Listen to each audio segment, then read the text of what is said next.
Among the collapsed walls, the German survivors faced an invisible but relentless enemy: hunger.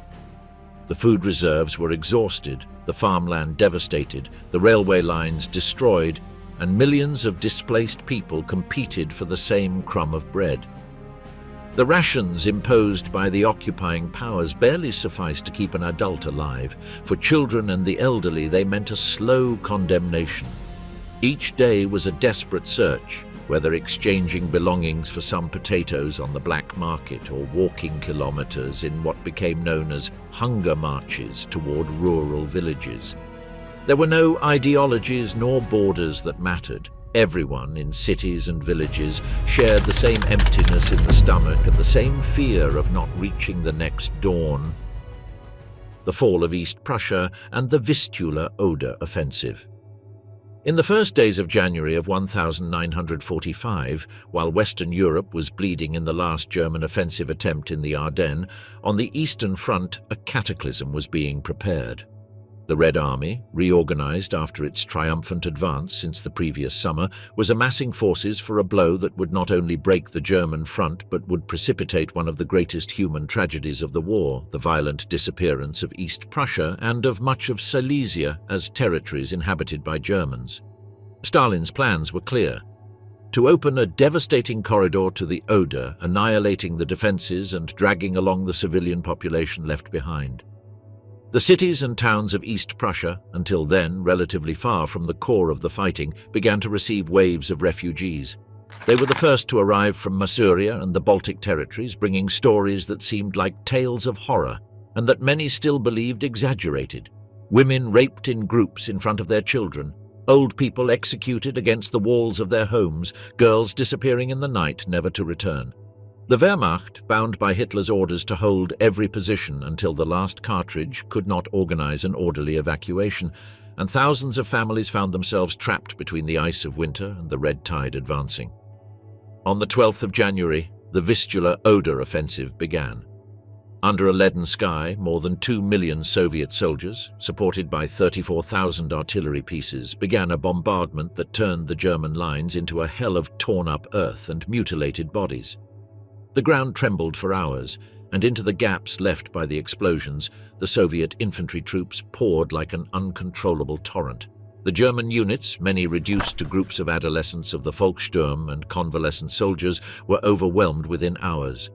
There was no planned retreat, only a chaotic flight, where civilians and soldiers mingled on the frozen roads. In Königsberg, the air smelled of smoke and fear. The stories arriving from Nemmersdorf, a small village turned into a synonym for atrocity after its temporary occupation by Soviet troops months earlier, circulated among the neighbors as warning and sentence.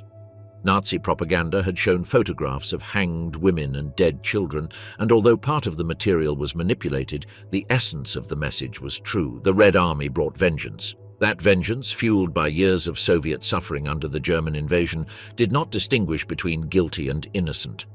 The roads filled with columns of horse-drawn carts, bicycles, improvised sleds, and people on foot wrapped in blankets and rags. The cold bit the skin until it blackened, and every halt in the march meant the risk of being left behind forever. Soviet attack planes, the Il-2 Sturmovik, flew over the routes, firing at any concentration of moving figures, without distinguishing uniforms.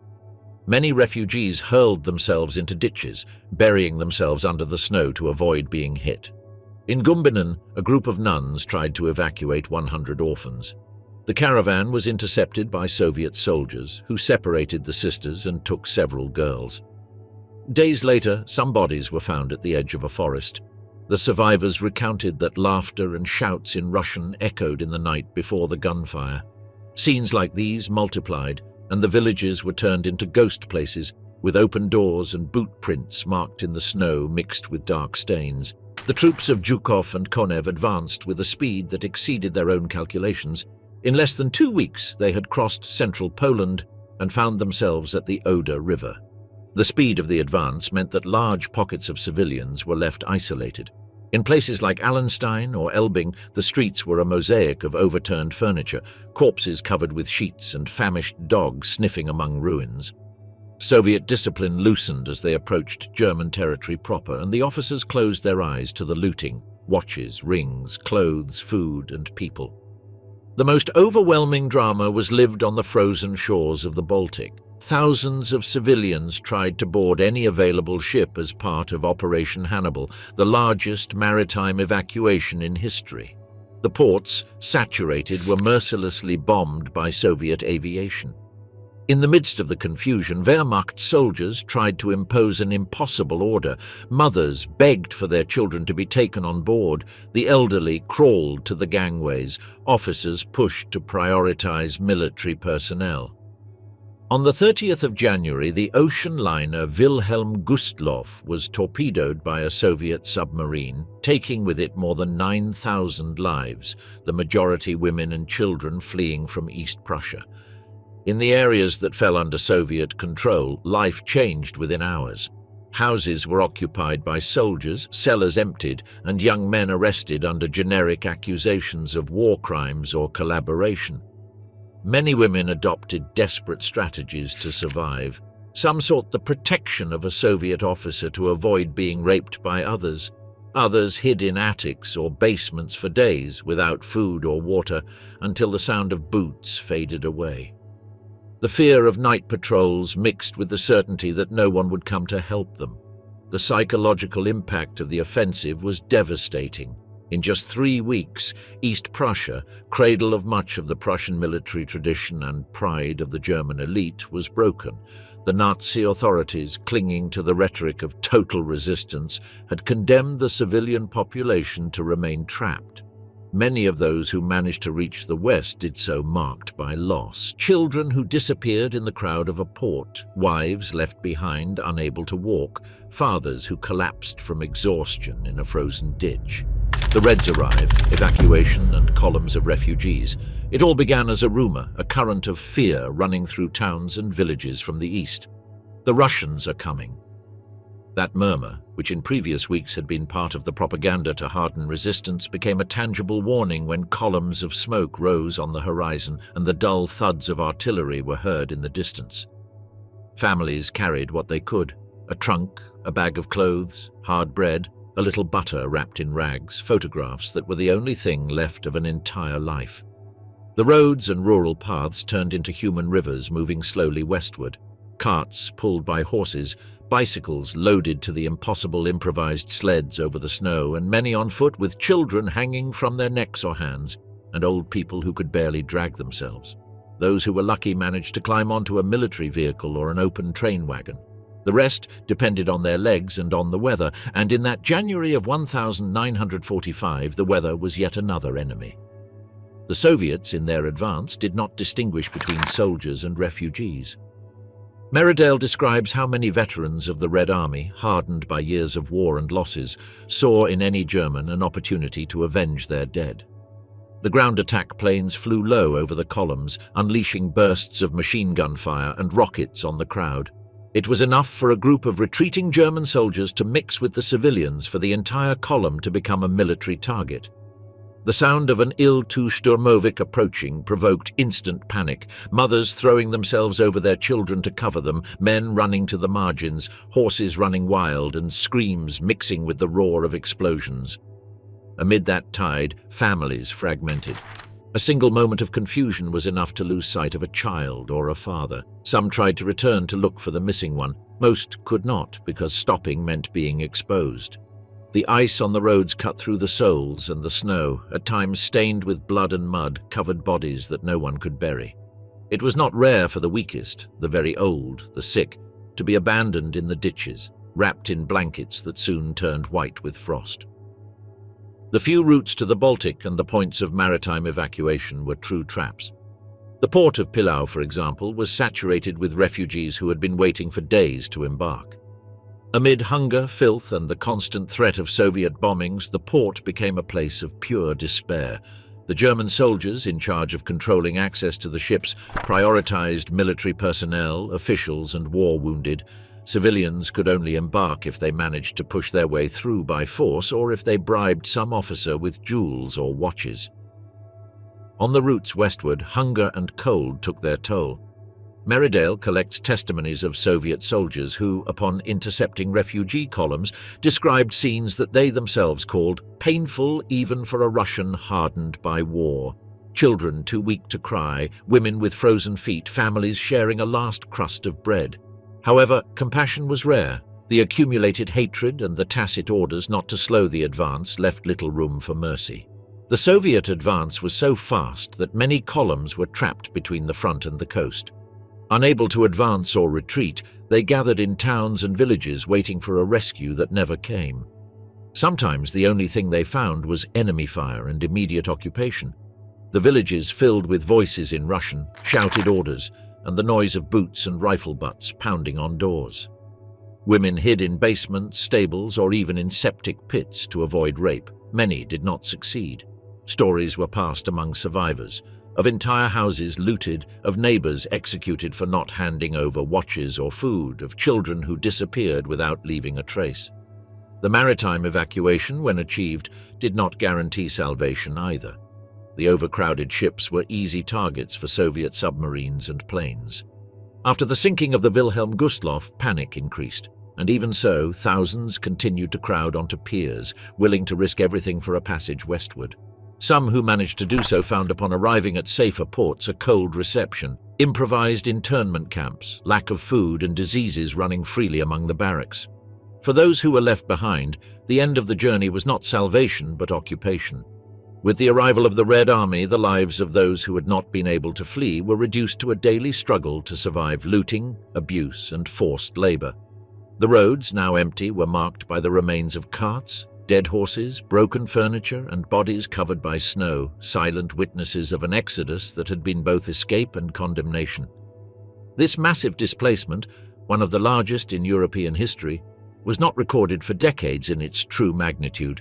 The numbers of dead are estimated in the hundreds of thousands, but what cannot be measured is the collective trauma, the feeling of absolute uprooting, of having lost not only a home but also the community, the identity, and in many cases the entire family. For those who survived, the memory of the frozen road, of the sound of planes approaching, and of the last glimpse of their villages before disappearing forever remained engraved as the final image of a Germany that would never exist again. Mass rapes and sexual violence. When the Eastern Front collapsed and the Soviet divisions crossed East Prussia, Pomerania, and Silesia, the war took on a brutally intimate form. Violence ceased to be a distant bombardment or a street battle. It became something that entered houses, forced doors, descended into basements, and took possession of bodies. The mass rapes that accompanied the Red Army's offensive were not an isolated episode, but a phenomenon repeated again and again in cities, villages, and fields with a magnitude that the witnesses themselves found difficult to comprehend. In the first hours after the troops' entry, when military resistance was extinguished and the front moved on, began what many German women called the Second Invasion. Soldiers in small groups or improvised patrols roamed the streets looking for watches, boots, alcohol, and women. They often burst into homes following rumors or simple sounds behind walls. Age did not matter. Girls, mothers, elderly women, nuns, all could be victims. Sexual violence was indiscriminate and, in numerous cases, collective. Gebhardt records testimonies of women raped successively by 5, 10, or more men in a single night, often in front of relatives or neighbors.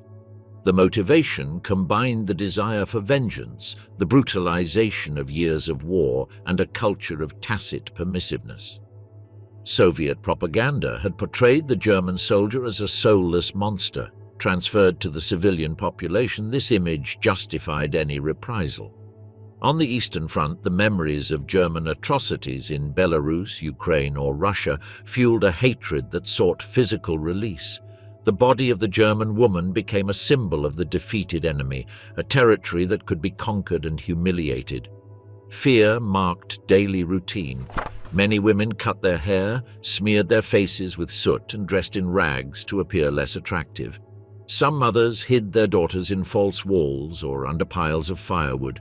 Others sought to protect themselves by attaching to a single soldier, accepting a forced relationship in the hope of avoiding multiple rapes. The price of that protection was to remain a prisoner in their own home. Those who found no refuge spent nights moving from one hiding place to another, trying to guess where it would be safer when the boots and blows at the door arrived. Sexual violence was not limited to the Red Army. In areas occupied by the French and to a lesser extent, Americans and British, rapes also occurred, although in smaller numbers. In southwestern Germany, colonial units of the French army, particularly Moroccan troops, were responsible for documented abuses against German women, repeating scenes that had already occurred in Italy years earlier. However, it was in the East that the scale reached levels historians estimate in the hundreds of thousands, perhaps more than 1 million victims. The consequences were devastating. In the short term, the physical trauma included serious injuries, unwanted pregnancies, and the massive spread of venereal diseases. In the long term, the psychological after-effects mixed with an imposed silence. In post-war Germany, speaking of what had happened meant risking being stigmatized, blamed, or ignored. Many women hid their experience for decades, even from their children, carrying with them a burden that manifested itself in depression, nightmares, and distrust of any male figure in uniform. Some victims chose suicide, unable to face what they considered an irrecoverable loss of dignity. In entire villages, the rate of female suicide soared after the arrival of Soviet troops. Local chronicles speak of rivers and wells that returned bodies, of entire families who decided to die together rather than submit. The war had destroyed cities and armies, but in this final act it also destroyed intimacy, trust, and the most basic sense of security. Gebhardt emphasizes that, although the crime was committed by individuals, the military structure that allowed it and the absence of sanctions made these rapes a systemic phenomenon.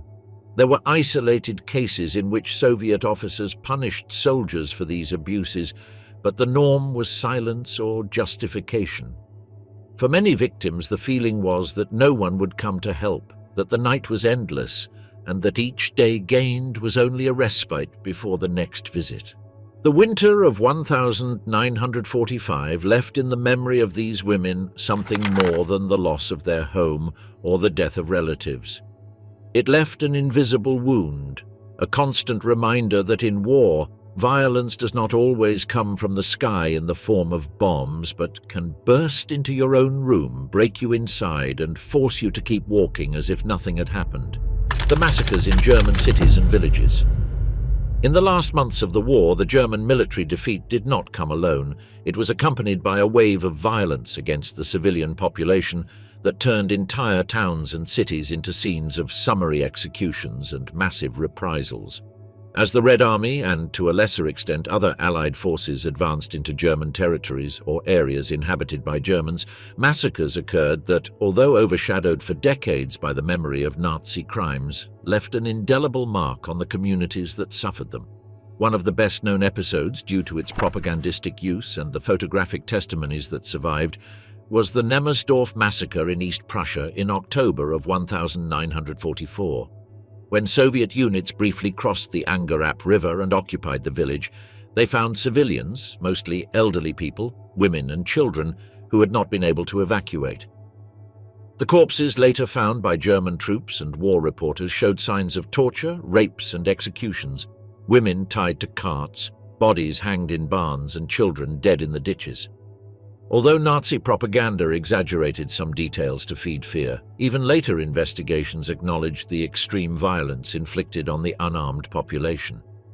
With the final advance of 1945, what had happened in Nemmersdorf was repeated sometimes on a larger scale in dozens of localities. In Silesia, entire villages were razed after Soviet soldiers encountered real or supposed resistance. The suspicion that German soldiers were hiding in a house was enough for everyone present to be shot. Desaius records testimonies of survivors who described how, after gathering the inhabitants in the square, they were separated into groups. The men were taken aside and executed, the women and girls set apart to be raped and many of them killed afterward. In some cases, fire consumed the houses with people still inside as collective punishment. The massacres were not limited to the immediate combat zone. In Czechoslovakia, especially after the German capitulation in May of 1945, violence against the German minority took on the character of a purge. In Brno, the so-called Death March forced about 20,000 people, women, elderly people and children, to walk toward the Austrian border without water or food. Hundreds died along the way. In the village of Postwar, in June of 1945, units of the army and Czech militias executed more than 700 Germans, including adolescents, in reprisal for the Nazi occupation. Violence was also spontaneous, born of accumulated grudges. In places like Prerau, witnesses recounted how a train carrying German civilians was stopped, and all its occupants, including 71 children, were shot in a previously dug trench. The accusation of having collaborated with the Nazis was applied indiscriminately. No investigations were made, no trials were granted. The mere fact of being German was enough. In Poland, the arrival of the Red Army was followed by actions of local militias seeking to cleanse the recovered areas. Desayas documents how in cities such as Bromberg and others in Pomerania, the German population was concentrated in squares and entire groups disappeared without a trace, presumably executed in nearby forests. The same logic was applied to farming villages, first the looting, then the elimination of those who might claim ownership. The massacres were accompanied by public humiliations, forcing survivors to parade through the streets, wear identifying armbands, clear rubble under insults and blows. In many cases, victims were forced to witness the execution of relatives before suffering the same fate.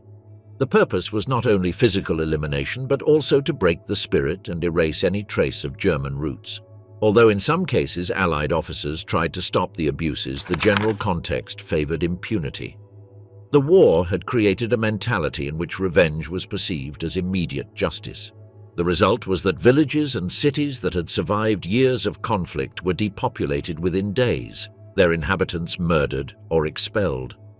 In the memory of the survivors, these episodes remained as open wounds, aggravated by the official silence that followed in the post-war years.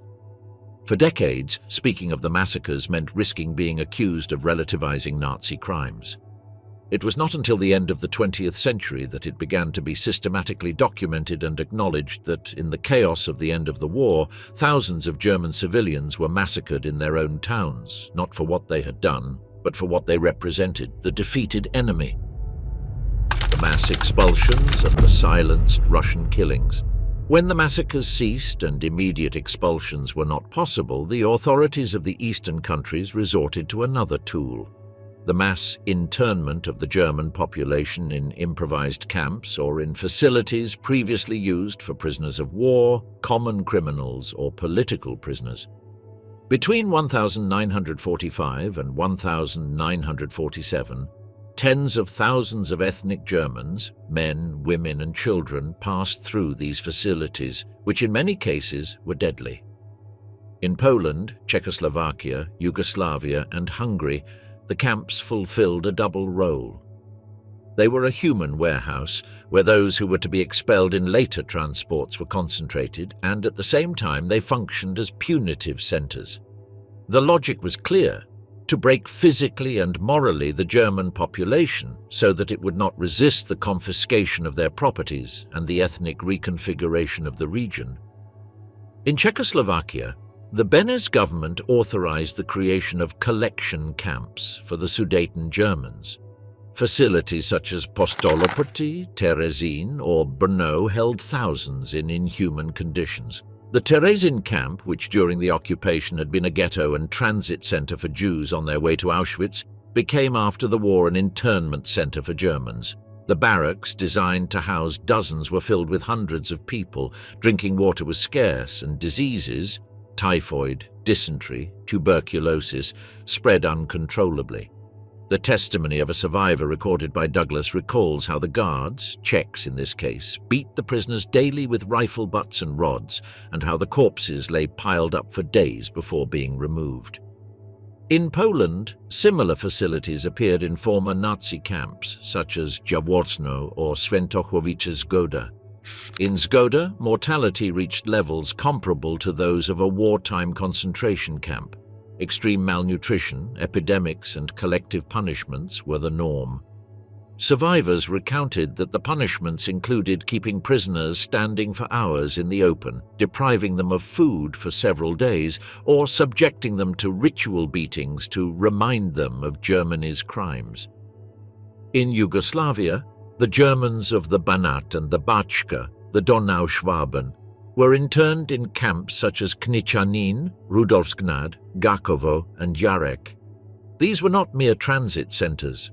They functioned as forced labor camps where prisoners felled wood, worked on land drainage, or on infrastructure reconstruction with barely any food or medical assistance. The mortality figures were appalling. In some of these camps, up to 1/3 of the internees died in less than 2 years. Hunger, diseases, and summary executions finished off the weakest first: the elderly, the sick, and children. Douglas also documents that in many of these camps, the treatment was deliberately degrading. Speaking German was forbidden under threat of punishment. Prisoners had to wear identifying armbands. Public humiliations were practiced, such as shaving women's hair or forcing them to perform physically exhausting work without adequate clothing. Visits from international organizations were scarce and controlled, which allowed the authorities to cover up the magnitude of the abuse. Although officially these centers were intended to guarantee order until the final expulsion, the reality is that thousands died before their turn to be deported arrived. For many, leaving the camp did not mean freedom, but a journey in cattle wagons toward a devastated Germany, without family, without home, and without means of subsistence. The memory of these camps has remained fragmented: few photographs, incomplete records, and prolonged silence in the official historiography of the countries involved. Only from the 1990s, with the opening of archives and the systematic collection of testimonies, has it been possible to reconstruct the history of these places. What emerges is a panorama of mass internments where suffering was an end in itself, not a mere side effect, and where the notion of justice was confused with collective revenge. The robberies and the lootings of the hordes.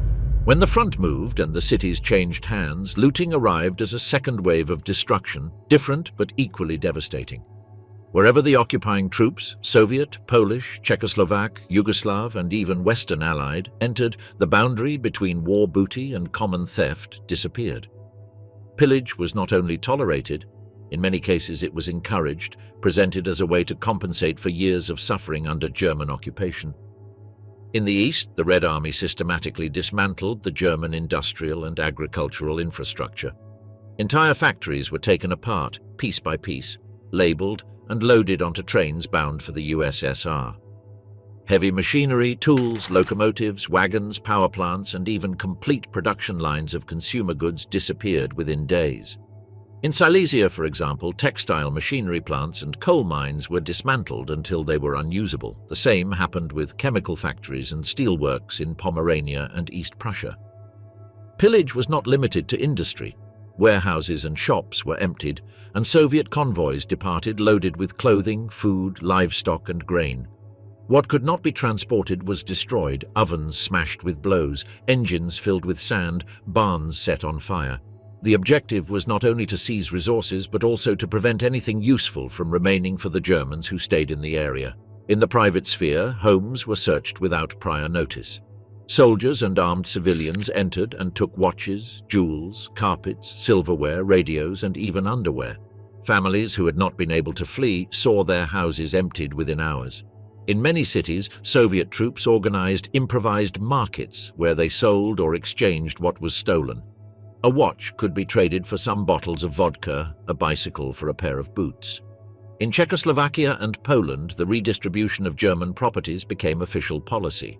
The houses, farms, and businesses confiscated from the Germans were assigned to local citizens or to settlers relocated from other regions, often without any inventory or compensation. The change of ownership was accompanied by prior looting. Doors, windows, furniture, and household utensils were removed before the new occupants took possession. In some villages, Lutheran churches were stripped of bells, pews, and organs to be reused or sold as scrap. In Yugoslavia, the pillage against the German communities of the Banat and the Bachka combined state appropriation with popular plundering. The farms of the Donauschwaben were declared property of the people and distributed among Serbian and Montenegrin families, but not before the partisan troops emptied stables, cellars, and warehouses. The livestock was distributed among military units or sent to Belgrade. The harvests were requisitioned to feed the army. Even in areas under Western occupation, there were episodes of looting, although American, British, and French forces formally maintained prohibitions against theft.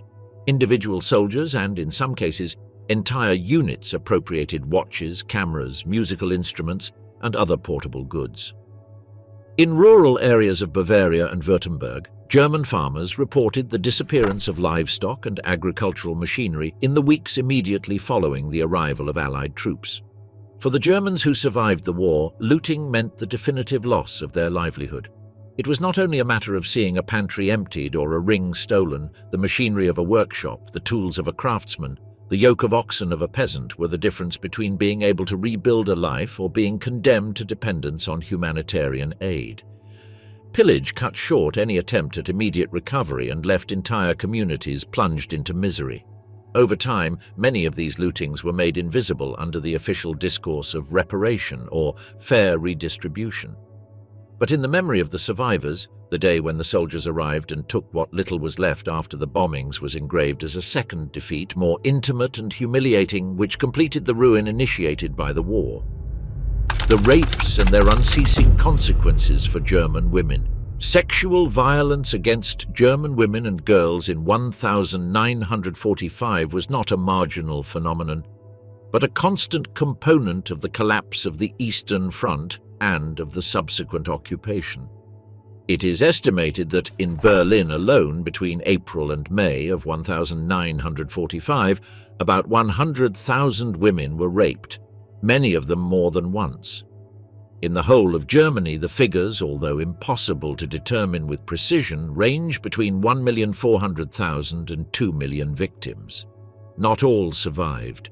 Thousands died from wounds, from infections, or by suicide. The Red Army was responsible for most of these abuses, especially in the regions of East Prussia, Pomerania, Silesia, and Brandenburg. The motivations were multiple.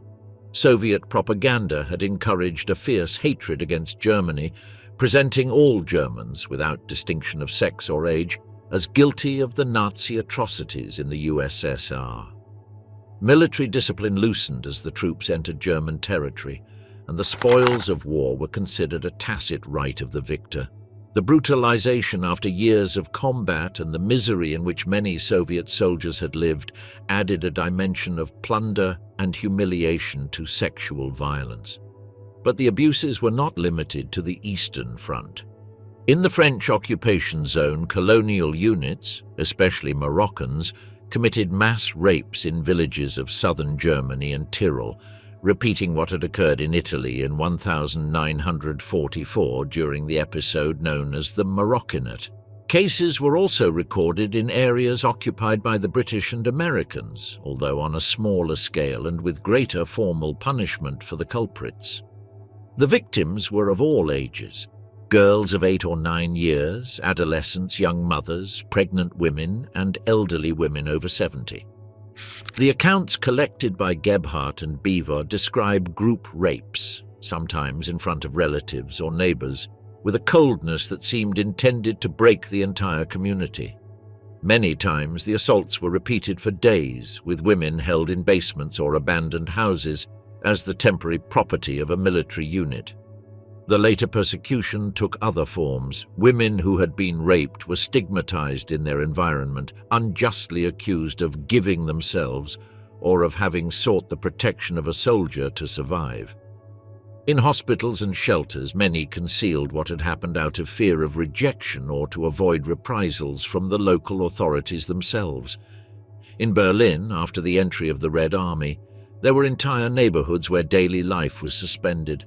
Women avoided going out at night or walked in groups, and families improvised hiding places, double walls, trapdoors under the floor, spaces behind chimneys. In some cases, Young women had their hair cut short, were dressed in loose and dirty clothing to pass them off as elderly or sick. The physical and psychological consequences were devastating. Many women became pregnant and gave birth to the so-called children of the occupation, who in the post-war period suffered discrimination and rejection. Venereal infections, especially syphilis and gonorrhea, spread in epidemic form. The trauma generated a silence that in some cases lasted for decades. Even within the family, victims rarely told what had happened, and only in their final years did they reveal it, often in oral or written testimonies for researchers. There were also women who, in order to survive, established forced or convenience relationships with occupation soldiers. This did not spare them from violence, but offered them some protection against others.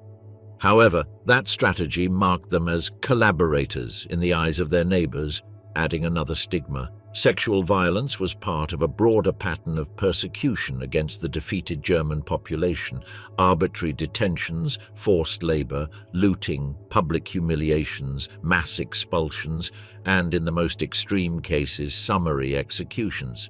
In the logic of collective vengeance, the female body became a symbolic battlefield where the defeated enemy was punished and the dominance of the victor was asserted. Forced marches and transit camps for German civilians in 1945. The defeat of the Third Reich did not bring the immediate silence of arms for all its inhabitants. In the eastern regions occupied by the Red Army, and to a lesser extent by Polish and Czechoslovak forces, the war turned into a colossal, chaotic, and cruel displacement. Millions of German civilians, elderly people, women and children in their great majority, were forced to abandon their homes on foot in extreme conditions toward a destination that no one explained to them clearly.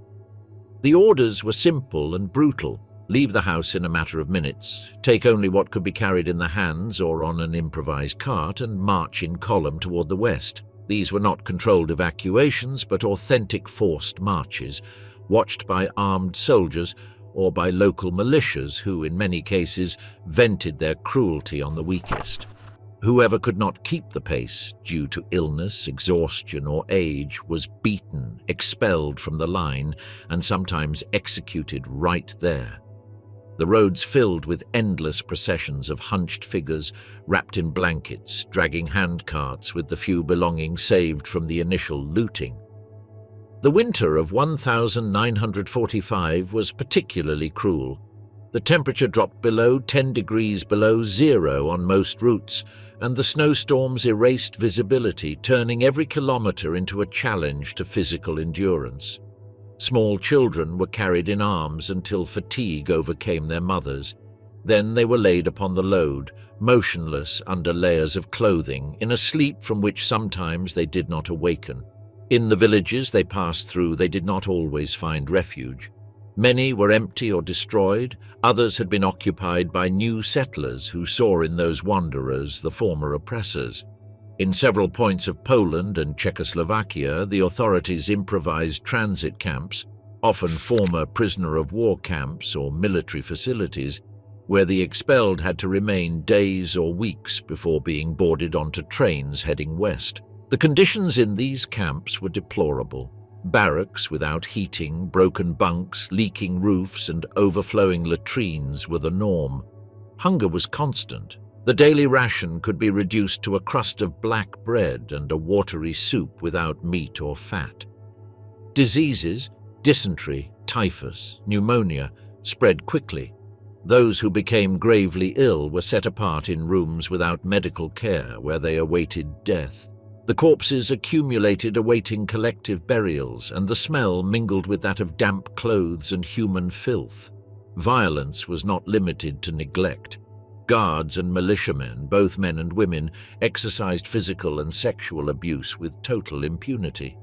Young women were selected during the night and taken from the barracks. Many returned hours later, bloodied and in silence. Others disappeared forever.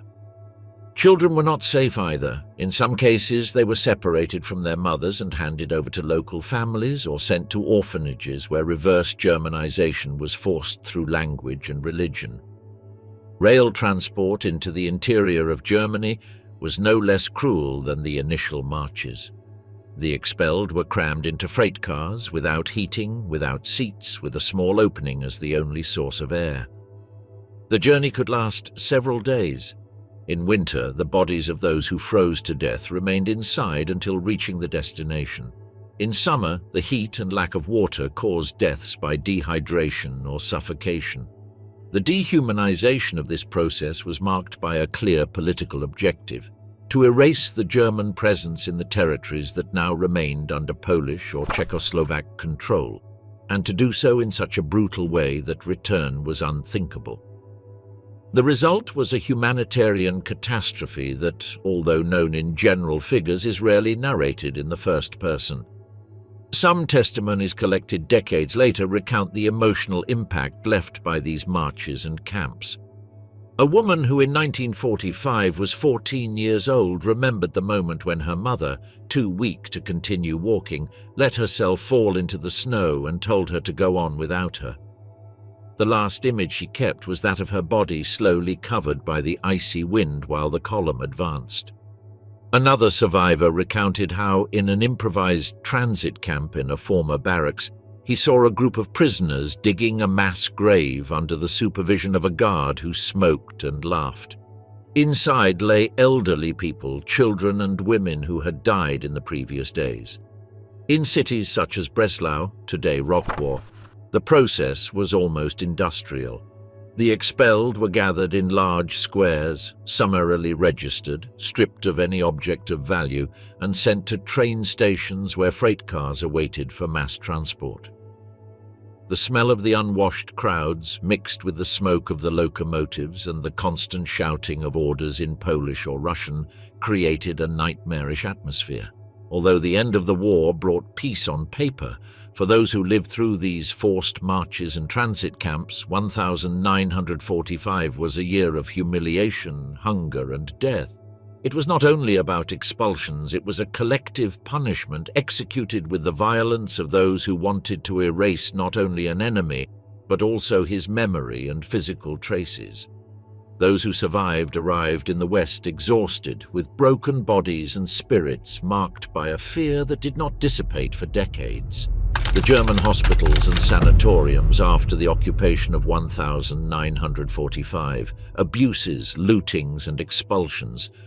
In the spring of 1945, when the Eastern Front collapsed and the Red Army entered the German cities of the East, hospitals, sanatoriums, orphanages, and asylums became silent stages of a particular violence.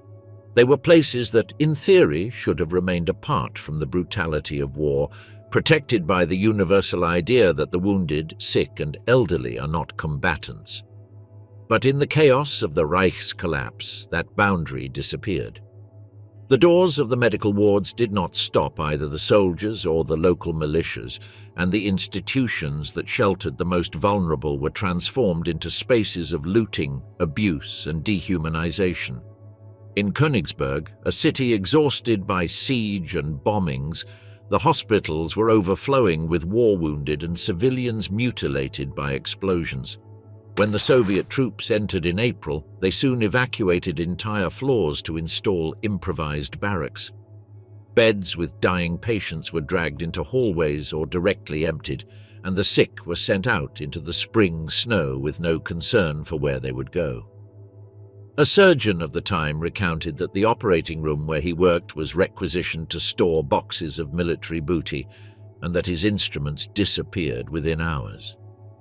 Nurses tried to hide the most fragile patients behind screens or in basements, but searches and raids were repeated day after day. In Breslau, besieged for months, the sanatoriums on the outskirts received the arrival of columns of wounded and refugees until they collapsed. When the city capitulated, the hospitals became spoils. The looting of the internal pharmacies was immediate: morphine, penicillin, anesthetics, even medicinal alcohol disappeared into the hands of soldiers or civilians who knew those products were worth more than gold on the black market of the post-war. The medical archives were burned or used as fuel. Patients who could walk, were ordered to leave the premises within a few hours. Those who could not move were left at the mercy of some caregiver, or in many cases were simply left to die. The nursing homes and psychiatric hospitals suffered an even darker fate. In Pomerania, several centers were forcibly evacuated to house Polish families newly arrived to occupied German homes. The inmates, many with dementia or degenerative diseases, were led in small groups to the outskirts of towns. Some witnesses recalled how they were forced to walk barefoot along icy roads with tattered blankets over their shoulders. Mortality during these expulsions exceeded half of those transferred.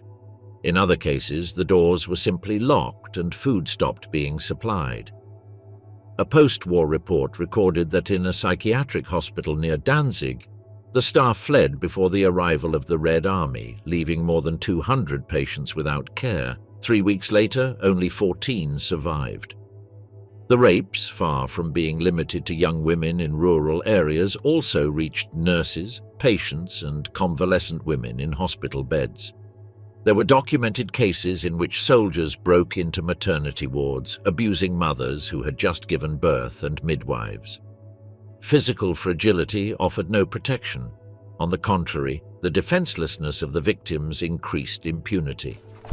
Doctors who tried to intervene were beaten or threatened at gunpoint. In some places, the hospital administration itself, now under military control, tolerated or even facilitated soldiers' nighttime access to certain wards. The orphanages, many already overwhelmed by children separated from their families during the flight, were another target. In Silesia, several were emptied and the minors handed over to Polish or Soviet families, sometimes with the declared objective of re-educating them in the language and culture of their new owners. The separation was abrupt. The children were lined up in courtyards, assigned a new name, and their original records erased. Other orphanages were simply abandoned, with groups of children wandering through destroyed cities in search of food, many falling victim to hunger or street violence. The persecution of German doctors and nurses followed political and ethnic patterns. Some were arrested under accusations of collaboration with Nazism, although most were simply guilty of being Germans in a territory that had to be cleansed. In Czechoslovakia, nurses were forced to join expulsion marches alongside their patients, pushing improvised stretchers along muddy roads. In Poland, surgeons with decades of service were sent to labor camps, leaving entire communities without specialized care. In parallel, the plundering of medical equipment reached industrial dimensions. X-ray machines, sterilizers, hydraulic beds, and even surgical lamps were dismantled and sent by train to the east. Supply depots were emptied within days, leaving the remaining sick without bandages, without antibiotics, without painkillers. The hospitals that remained standing after this looting became ghost buildings with peeling walls, a smell of dampness, and echoes in empty corridors. In cities such as Prague, the process took on an ethnic revenge nuance. Sanatoriums where wounded German officers were recovering were surrounded by Czech militias who entered room by room, beating the patients and forcing them to leave with their bandages still stained with blood. Those who could not walk were loaded onto open trucks and later thrown out on the outskirts. Many died within hours due to lack of care. In this climate, the places that once embodied the hope of healing were transformed into antechambers of death. Terminally ill patients died in cold corridors. The insane screamed in empty cells. Children were torn from the arms of their caregivers. The bureaucratic language of the time, relocation, evacuation, reorganization of facilities, concealed the reality, a systematic cleansing that did not distinguish between defeated soldiers and defenseless civilians. For those who survived, the image of a hospital no longer evoked relief, but fear. The white coat lost its neutrality. The tiled corridors ceased to be a refuge. In 1945, for thousands of Germans in the East, crossing the doors of a hospital meant entering a place where illness was not the greatest threat. It was simply one more stage on the map of vengeance and collapse. Hunger in Germany between 1945 and 1947. Among the smouldering ruins of the German cities, when the echo of the last gunshots of the war had faded, came a silent and persistent enemy that distinguished neither uniforms nor flags: hunger. From May of 1945, millions of men, women and children faced such extreme scarcity that daily survival became an exercise in physical and moral resistance. The unconditional capitulation had not only dismantled the military apparatus, it had also collapsed the transport networks, destroyed the food storage centers, and fragmented internal trade. The trains were stopped or unusable, the roads were an endless ribbon of craters and rubble, and the fields had been abandoned or devastated by the passage of the armies. In the urban areas, life was organized around the endless queues in front of rationing offices or half-empty shops. The ration cards, printed with cold bureaucracy, granted minimal amounts that rarely matched what was promised. In the American occupation zone, official rations dropped to 1,200 calories per day, far below the minimum level necessary to keep an adult healthy, and that was in theory, because in practice the deliveries were often incomplete.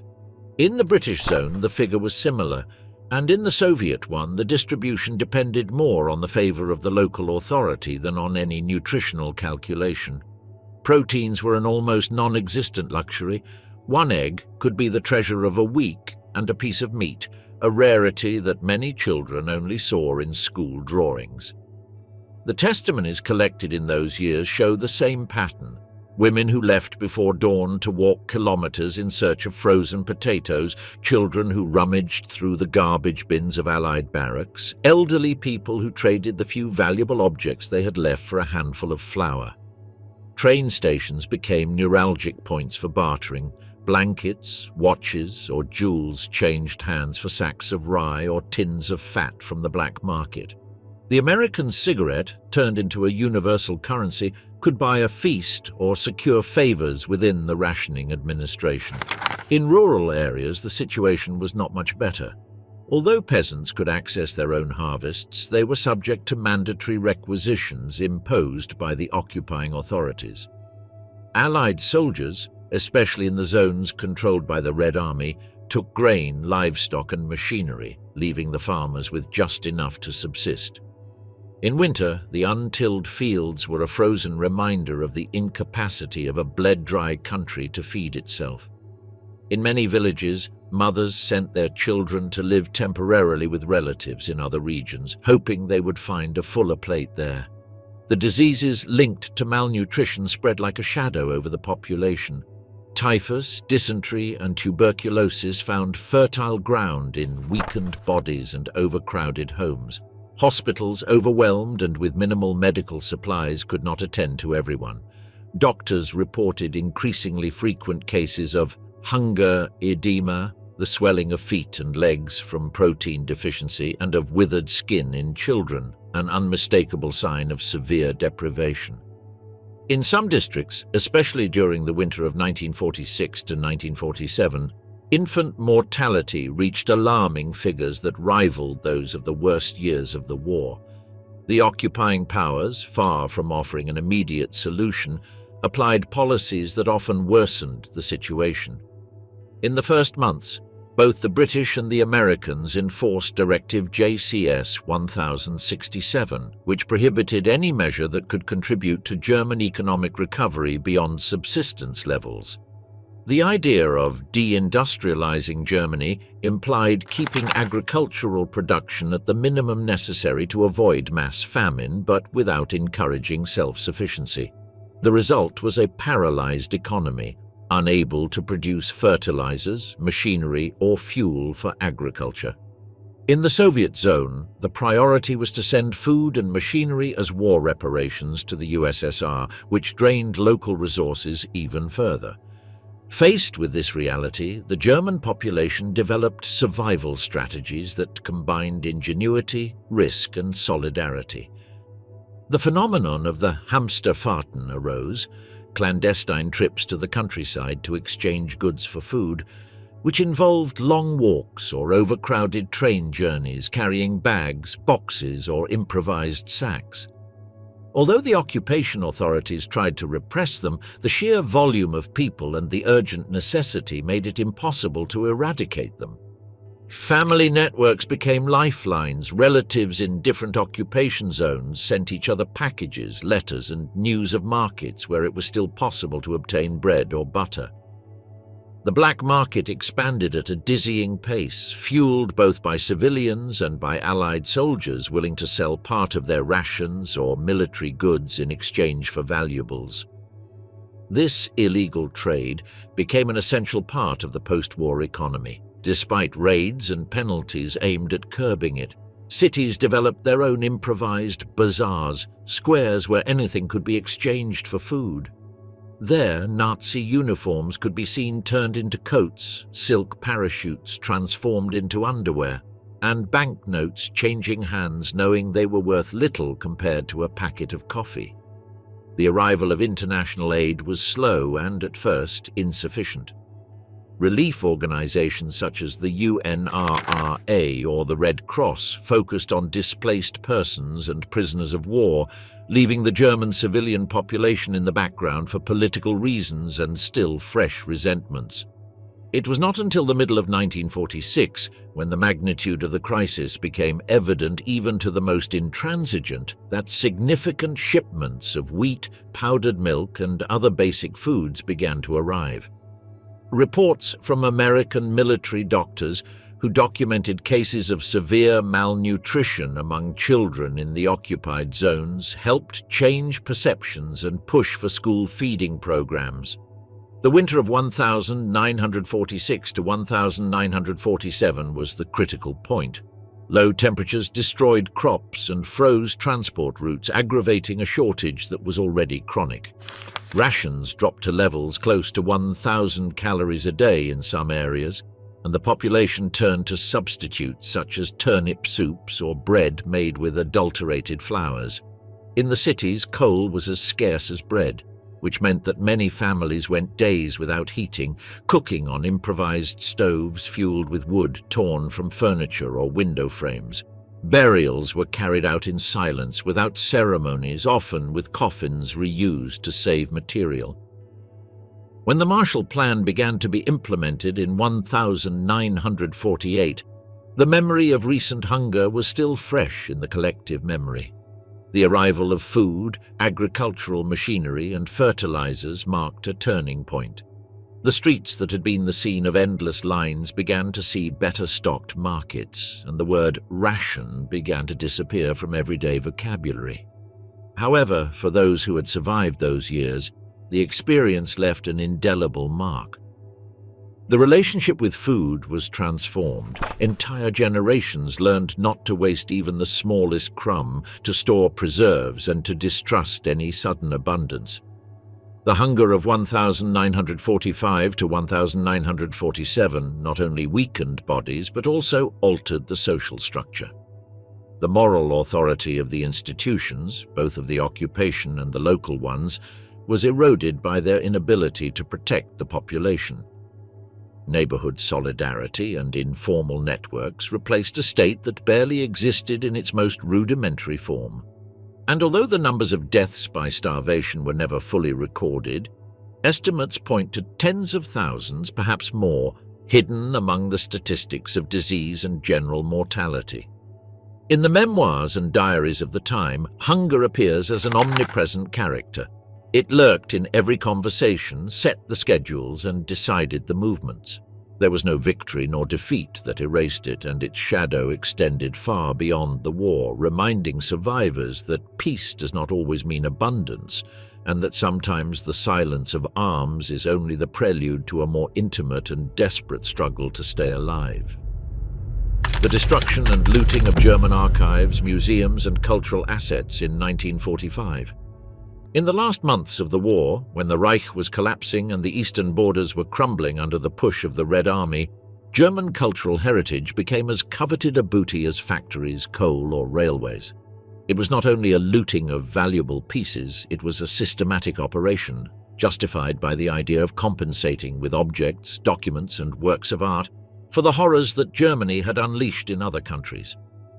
The entry of Soviet troops into East Prussia, Pomerania, and Silesia brought with it a wave of confiscations that affected museums, libraries, municipal archives, churches, and universities. In cities such as Königsberg, the chaotic evacuation left entire collections unprotected. The underground depots that were supposed to serve as refuges for masterpieces became traps. When the front passed over, artillery fire and incendiary bombs consumed halls, and the packing crates were left at the mercy of soldiers who did not distinguish between a Flemish painting and a carpet for their barracks. Königsberg, with its famous library and the art collection of the Albertina University, saw centuries of history disappear in a matter of days. Many pieces were loaded onto trains bound for Moscow or Leningrad. Others were simply stolen by individual soldiers and disappeared forever into the black market. The East Prussia Museum lost not only objects, but also the entirety of its research archives, which made it impossible to reconstruct the provenance of thousands of pieces. The same occurred in numerous cities of Silesia. Breslau, for example, suffered fires that destroyed depots containing scores, manuscripts, and rare books, some of them unique. The fires were not always the product of combat. There were cases in which troops, after looting what they considered valuable, set fire to what remained as an act of humiliation or out of simple negligence. In Berlin, while the city resisted in ruins, the great museums tried to protect their collections. The Pergamon Museum, the Bode, and the Alte National Gallery had packed and hidden their treasures in salt mines and special shelters. However, those hiding places became priority targets for the Soviet teams known as trophy brigades, units with specific orders to locate and transfer everything of cultural or scientific value. Once they entered, they worked with surprising organization. They made quick inventories, marked crates with chalk, and sent them on trains directly to the Soviet Union. There was no negotiation nor possible appeal. The museum directors, aware of the defeat, sometimes tried to gain time by hiding minor pieces instead of the most valuable ones, but many of those maneuvers were useless. The Soviets had studied the German catalogues and knew what they were looking for. The looting was not limited to art. State and municipal archives, which contained everything from censuses and property records to medieval documents, were destroyed or dispersed. In part, it was an act of psychological warfare. Erasing the written memory of a city was stripping it of its history. It also served a practical purpose. By eliminating property titles and notarial records, the occupation and redistribution of territories in favor of Poland or the USSR was facilitated. In the territories that would be incorporated into Poland, such as parts of Silesia and Pomerania, the new administrators often collaborated in the destruction of documents that proved the German presence for centuries. The historical void was filled with new official narratives, and the documentary evidence that could contradict them burned in improvised bonfires in the squares. University libraries suffered a similar fate. In Leipzig, although the city was in the zone that the Americans would occupy, the German retreat and the later passage of Soviet troops during the exchanges of positions left depots open and uncontrolled. Books and manuscripts were used as fuel or sold for cents to soldiers who mailed them to their families as trophies. The libraries of Danzig and Stettin lost complete collections of incunabula and nautical maps that had guided Baltic trade for centuries. Many of these volumes reappeared decades later in Moscow archives or in private collections, often without their origin being acknowledged. The lootings included ecclesiastical goods. Chalices, liturgical vestments, sculptures, and reliquaries were ripped from churches that were, at times, still in use. In rural areas where parishes had been the cultural and social heart for generations, the disappearance of these objects was experienced as a second mourning, as painful as the loss of relatives. In some cases, parish priests or sacristans tried to bury or hide the most valuable pieces, but the records of their location were lost when they themselves were expelled or executed. The plundering also affected science.